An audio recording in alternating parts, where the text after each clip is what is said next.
तर आज आहे आमची फॅमिली पार्टी म्हणून आम्ही चाललोय मामाकडे आणि तिथे आम्ही करणार गावठी मटण, ते पण चुलीवरती. तर चला मी तुम्हाला दाखवते त्या गावठी मटणाची रेसिपी. तर आधी आपल्याला चुलीवरती एक टोप ठेवायचे, त्याच्यात आपल्याला 12 चमचे तेल टाकायचे. मग कांदे घ्यायचे, मग त्यांना सोलायचे आणि मग त्याला व्यवस्थित कापायचे. आणि मग ते कापलेली जी कांदी आहेत ते आपल्याला टोपात टाकायचे. मग टोपात टाकल्यानंतर त्याला मिक्स करायचे आणि मग त्याच्यात टाकायचे अख्खा मसाला. अख्खा मसाला टाकल्यानंतर त्याला मिक्स करायचे आणि मग आपण त्याच्यात टाकणार आहोत कालं वाटण. आणि कालं वाटण टाकल्यानंतर आपल्याला परत त्याला मिक्स करायचे.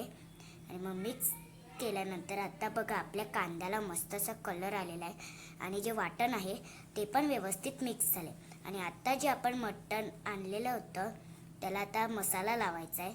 आणि मग तो जो मसाला लावलेला जो मटण आहे तो आपल्याला आता टोपात टाकायचा आहे. मग टोपात त्याला आपल्याला टाकल्यानंतर त्याला व्यवस्थित मिक्स करायचं आहे. आणि तो जो मटण आहे तो आपल्याला त्या वाटण आणि त्या तेलात व्यवस्थित मिक्स करायचे. आणि मग त्याच्यावरती एक डिश ठेवायची आहे आणि मग त्याच्यावरती एक पाणी टाकायचे. मग पाणी टाकल्यानंतर त्याला अर्धा तास ठेवायचे. मग आता इथे आपण बटाटे घेतोय. मग बटाट्यांना सोलायची नाही आहेत आपल्याला. मग त्यांना कापायचं आहे आणि मग थोड्या वेळानंतर त्याला भाजीमध्ये टाकायचे. मग भाजीमध्ये टाकल्यानंतर त्याला व्यवस्थित मिक्स करायचे. बटाटे पूर्णपणे मिक्स झाली पाहिजेत आणि मग नंतरच त्याच्यावरती डिश ठेवायचे. मग आता आपण इथे टाकते चवीप्रमाणे मीठ. मग मीठ टाकल्यानंतर आपल्याला भाजी परत एकदा मिक्स करायची.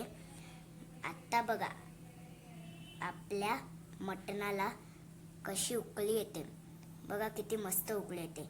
आणि इथे बघा आपलं आता मटण तयार झालेलं आहे. आत्ता तुम्हाला जर रेसिपी आवडली असेल तर please like, share, comment and subscribe. Bye.